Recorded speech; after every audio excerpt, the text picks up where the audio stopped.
জয় শ্রী বাকে বিহারী। তো আমি আজকে বর্ষণ গোল্ডের পক্ষ থেকে চলে এসেছি, আমি সোমা, তোমাদের সামনে বেশ কিছু প্রশ্ন নিয়ে। কারণ আমাদের যারা গ্রাহক এবং দর্শক আছেন তাদের মনের মধ্যে বেশ কিছু প্রশ্ন কিন্তু ঘোরাফেরা করে, যেটার উত্তর সঠিকভাবে কেউ পায় না, এবং সঠিকভাবে না পাওয়ার ফলে এক একজন এক এক রকমের মন্তব্য করেন বিভিন্ন ধরনের ভিডিওতে, এবং বিভিন্ন ধরনের জানার জন্য কিন্তু আগ্রহ করেন। তো সেই প্রশ্নগুলোকে আমি এক জায়গায় করার চেষ্টা করেছি। তো সেই প্রশ্নগুলো একজন মানুষের কাছ থেকে আমি জেনে নেব, বর্ষণ গোল্ডেরই একজন স্যার, সে তার কাছ থেকেই জানতে চাইবো। তো স্যার নমস্কার। নমস্কার। স্যারের কাছ থেকে আগে কিছু শুনে নেব, স্যার কি বলতে চাই, তারপরে আসবো এক এক করে আমার প্রশ্নগুলো। দেখুন, এখন আমরা সরাসরি একটু ম্যাডামের প্রশ্নেই আগে আমি যেতে চাইবো, এই কারণে কি অনেক যারা আমাদের কাস্টমার্স বা গ্রাহক বা যারা আমাদের পরিবারের মতন, পরিবারের বন্ধু ও আত্মীয়ের মতন, তারা কিন্তু অনেক প্রশ্নচিহ্ন রয়েছে। কারণ সোনার দামটা সত্যি এতটা উপরের দিকে উঠে যাচ্ছে, সবাই কিন্তু লিমিটলেস হয়ে যাচ্ছে, রেগুলার নতুন একটা সূর্য আসার মতন নতুন একটা দাম চলে আসছে। এই যে ব্যাপারটা, এখানে মানুষ সত্যিই অনেক কনফিউজ, অনেক রকমের সংশয়ের মধ্যে আছে যে আমরা কি আর গোল্ড কিনতে পারবো না, এই বিষয়ে আজকে কথা বলবো। তো ম্যাম যা প্রশ্ন করবেন আমি আমার যথোপযুক্ত উত্তর দেওয়ার চেষ্টা করবো নিজস্ব নলেজ অনুযায়ী। একদম। তো আমার কথা না বাড়িয়ে, বেশি কথা না বাড়িয়ে প্রথম প্রশ্নতে চলে আসব, যে একটা প্রশ্ন মানে সকল গ্রাহক এবং দর্শকদের মধ্যে ঘোরাফেরা করছে, কি সোনার দাম কি আর কোনোভাবে কমতে পারে? সত্যি কথা বলতে এমন একটা প্রশ্ন, যে প্রশ্নের উত্তরটা প্রশ্নের মধ্যেই রয়েছে আর কি।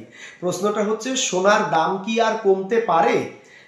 বিষয়টা হচ্ছে এখানেই কিন্তু আমরা একটা কোশ্চেন মার্ক লাগিয়ে দিচ্ছি। তার কারণ হচ্ছে সোনার দাম আমরা লাস্ট যদি আমি মোটামুটি 50 বছরের ভারতবর্ষের স্বাধীনতার পর থেকেও যদি ধরে একটা রেগুলারলি স্ট্র্যাটেজিক্যালি বছর মানে ডে বাই ডে যদি একটা তার পরিসংখ্যান দেখানো হয়, তাহলে এভরি ইয়ারে সোনার দাম কিন্তু কিছুটা বেড়েছে, এবং প্রত্যেকটা দশকে কিন্তু আমরা দেখতে পেয়েছি সোনার দাম কিন্তু বেশ খানিকটা করে বেড়েছে।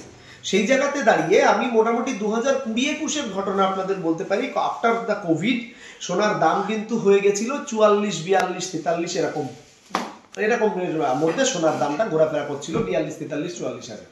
তারপরে ধীরে ধীরে 22 সালে আসতে না আসতে সেই সোনা কিন্তু 50-55-তে গিয়ে দাঁড়ালো। 23 সাল আসতে না আসতে সেই সোনা কিন্তু 60-65-70-এ গিয়ে দাঁড়ালো। 24 আসতে না আসতে সেই সোনা কিন্তু 80-85-তে গিয়ে দাঁড়ালো। আজকে 25-এ কিন্তু একদম বুমিং মানে বুমেরাং হয়ে গেছে সোনার দাম। 25-এ কিন্তু আমরা শুরুতে সোনার দামটা কিন্তু যেরকম দেখেছি, তাতে করে আমরা আইডিয়া করেছিলাম 1 লাখের মধ্যে থাকবে, মানে মোটামুটি 95, 96, 97 আমরা লাখের আশপাশে টার্গেট করে রেখেছিলাম। কিন্তু দেখুন, সোনা কিন্তু আরেকবার প্রমাণ দিল যে কোনো কিছু দিয়েই আমাকে আটকে রাখা সম্ভব নয়। আমি কিন্তু সবকিছুর ঊর্ধ্বে, এবং মার্কেটে আমরা সব থেকে হাই লিকুইডিটি অ্যাসেট বলতে সোনাকেই বুঝি। যেখানে টাকাও হার মেনে যায়, আমাদের কারেন্সি হার মেনে যায়, তার নাম সোনা। তো সেই সোনা কিন্তু আজকে লাখ টাকা ছাড়িয়ে, আজকে টুডে 9th সেপ্টেম্বর, তো আজকে কিন্তু সোনা 9 সেপ্টেম্বর ম্যাম, তো 9 সেপ্টেম্বরে সোনা কিন্তু 22 ক্যারেট, যেটা আমরা সবাই অর্নামেন্টস হিসেবে করি, সেটার দাম কিন্তু দাঁড়িয়ে রয়েছে 1,04,550 রুপিস, 1,04,550। আর সেখানে 24 ক্যারেট কিন্তু 1,12,000 প্লাসে দাঁড়িয়ে রয়েছে। মানে এখন ব্যাপারটা এমন হয়েছে যে টাকার থেকেও সোনার দাম অনেক বেশি হয়েছে। টাকার থেকে তো ম্যাম চিরকালই সোনার দাম বেশি ছিল। সোনা জিনিসটাই এমন যেটা সত্যি টাকার থেকে অনেক বেশি মূল্য। তার মানে আপনি কি বলতে চাইছেন যে যারা জমি বাড়িতে ইনভেস্ট করছে, জমি বাড়িতে ইনভেস্ট করার থেকে তো বেটার সোনাতে ইনভেস্ট করা? আমি এইভাবে বলবো না। জমি বাড়িতে ইনভেস্টমেন্ট দেখুন, একটা পার্সোনাল চয়েস এক একজনের, তাদের ইচ্ছা থাকতেই পারে। তবে যদি দেখা হয় যে সব থেকে বেশি আমি লিকুইড ক্যাশ বানাতে পারছি, এটাকে আমার প্রয়োজনের এগেনস্টে সবসময় চট জলদি ব্যবহার করতে পারছি। তারপরে একটা জমি বাড়ি বা কোনো জায়গা কিনতে গেলে তার অনেক প্রসিডিওর আছে, হ্যাঁ, অনেক ঝামেলা অনেক সময় সহ্য করতে হয়। এখানে কিন্তু সেই ধরনের কোনো বিক্রির সময় তো সোনা যখন তখন সেখানে বিক্রি বা ইমিডিয়েট কোনো কাজ মেটানোর জন্য আপনি ব্যাংকে চলে যেতে পারেন, সেখানে কিন্তু আপনি লোনও পেয়ে যেতে পারেন। তো আমার মেন প্রশ্ন ম্যাম যেটা করেছিলেন যে কোনোভাবেই কি সোনার দাম এখনো বাড়বে, আমি বলেছিলাম প্রশ্নের মধ্যে উত্তর। দেখুন, বাড়বে মানে কোশ্চেন মার্ক লাগাচ্ছে। তা আপনারা কোনোভাবে এটা প্রশ্ন করছেন না যে কোনোভাবে কি সোনার দাম কমে যেতে পারে, এটা কেউ প্রশ্ন করছে না। কিন্তু সবাই প্রশ্ন করছে সোনার দাম আর কতটা বাড়বে। তার মানে কতটা বাড়বে, মানে মানুষ নিজেরাও জানে যে সোনার দাম বাড়তে চলেছে। অতএব আমরা এটুকু বলতে পারি, এই মুহূর্তে সোনার দাম আমার ব্যক্তিগত ধারণা থেকে, বিভিন্ন মার্কেটের স্ট্র্যাটেজি দেখে, বিভিন্ন পরিসংখ্যানগুলোকে মাথায় রেখে, যে সোনার দাম কিন্তু এখনই চটজলদি কমে যাওয়ার বিশেষ কোনো আভাস পাওয়া যাচ্ছে না। এবার ভবিষ্যতে কি হবে সেটা দেখা যাবে। তবে যারাই সোনা কিনবেন বলে মনে করছেন, এখানে আমি একটা ছোট্ট তাদের জন্য একটা উপদেশ বা অ্যাডভাইস দিতে পারি। আমি অ্যাজ এ জুয়েলার হিসেবে নয়, আমি প্রত্যেকের খুব কাছের একজন বন্ধু হিসেবে আমি একটা উপদেশ দিতে পারি। সেটা হচ্ছে, আজকে সোনার যাই দাম আছে 1,04,500, আপনি এই রেটেই সোনাটা কিনলেন, কালকে গিয়ে এটা 5,000, 6,000, 10,000 হলো, তো আপনার অনেকটা প্রফিট তো হলোই। আপনি মনে করুন কালকে গিয়ে সোনার দামটা 4,000-এর জায়গায় 2,000 বা আবার 1 লাখে ফিরে এলো,